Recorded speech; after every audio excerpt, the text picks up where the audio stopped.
recognize that being brilliant in a subject matter all by itself is just not good enough nowadays. I would guess 50% of engineering effort is wasted on because of poor communication. It's to me, it's that inefficient.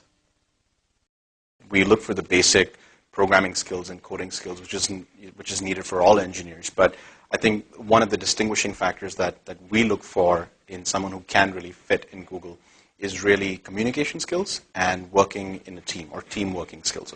So when I'm interviewing a candidate, I always give them a problem to solve on the board.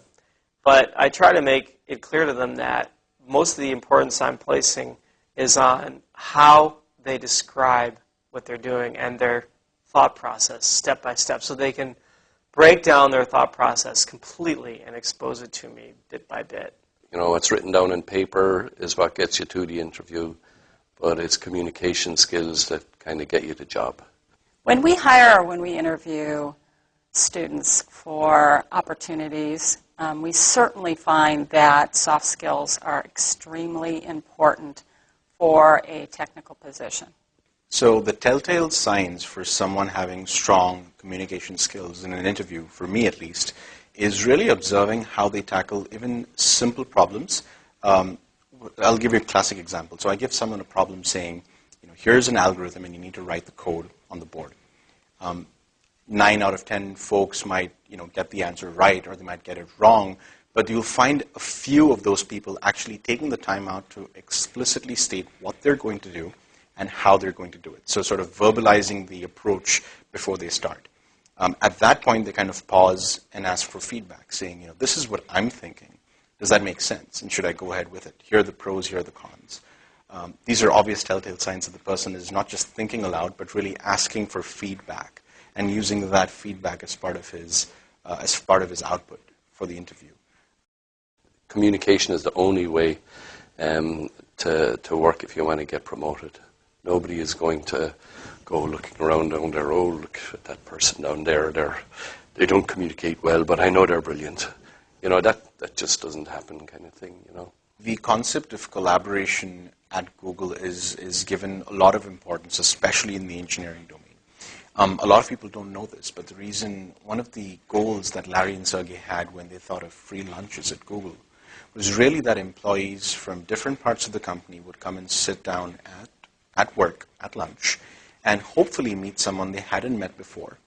And within the half an hour or 45-minute lunch, talk about all the great ideas they have in their minds, and hopefully one of them blooms or blossoms into a full-fledged project. In fact, many projects have been born at the cafeterias at Google.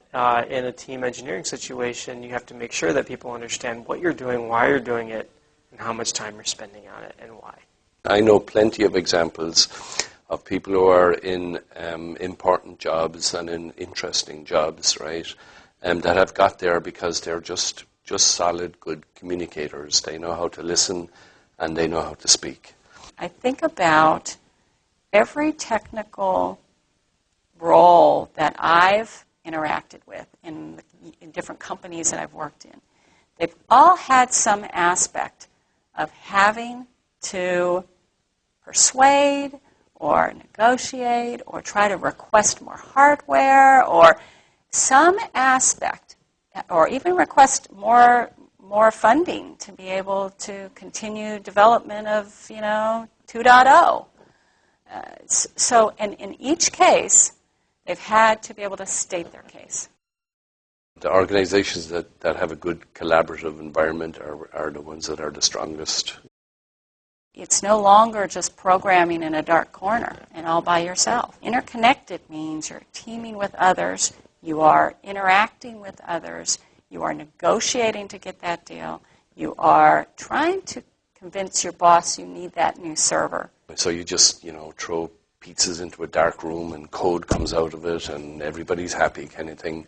But it's not as easy as that anymore, And the types of work that you're doing has to be, the type of projects and that you work on have to be value-added projects for the whole organization. That means the business has to collaborate first to figure out, well, what's of value to us, right? Do we need brilliant software to help us do supply chain, like how to capture orders on the web, how to communicate that to a distribution center or a factory, and then how to deliver that out to, how to deliver that product to the customer, so you can, order your iPod online on a Sunday night and it'll be at your doorstep on Tuesday morning, right? In order for that to happen, there's a lot of people have to do a lot of talking with each other. Nowadays, the way I see it is that the most effective teams are the ones who collaborate well within the company, not just within their teams, but with other groups and other teams in the company as a whole. And there's a very good reason for that. In Google, we use this word called information overload. It's a very popular phrase. It's a very popular term. And it really means that there's so much of information out there that if you had to spend your time just sifting through that information alone, or even as a team, you probably would never get any work done. That's where the power of a network comes in. Because by reaching out to others in other groups and other teams who might have solved something similar, who might have seen the same problem before, you've basically cut through all the noise and you've pretty much reached at least 3 or 4 viable solutions, out of which you can pick one. And the power of a network is when you receive something, you actually feel like giving back to it. And so at some point, some of these friends or these people in your network are going to reach out to you, and you would be more than happy to share your solutions with them. So that's where it's taken us to this date, as I see it. And you can only imagine with the growth of more social networks and the whole concept of the web being collaborative and sharing and user-generated sort of ideas and information, I see this becoming even more relevant, even more important going forward, especially when geography is no longer a barrier. So the best solution to your problem that you're working on may lie in the heads of a bunch of engineers who are thousands of miles away, maybe on a different continent. I have development in India. I have my marketing perhaps in the U.S., and I may have some other test specialists working in Brazil. And they're continually working on the team together. So a good command of communication and understanding how to get your message across and truly communicate is necessary when you are working with different languages, different cultures, and new ways of this virtual teaming, these virtual projects. I would actually suggest that before students begin to program, they have teamwork, so that when they think back on their education in their field, the first thing that comes to mind is not how to allocate a reference to memory, but how to work with people. So you really are working with a number of different people with different personalities, with different styles, with different communication styles. So there's the dominant personality of someone who kind of leads a discussion. There's the timid person who doesn't voice the opinion but has great ideas. And so learning to adapt to these styles has a huge impact on the outcome of your project. I think learning communication skills and presentation skills in college is a requirement. It is absolutely necessary for, especially now in these days when like corporations have got a lot of skills to choose from. And so they're going to be looking for those that have the broadest selection of skills and deep in their technology.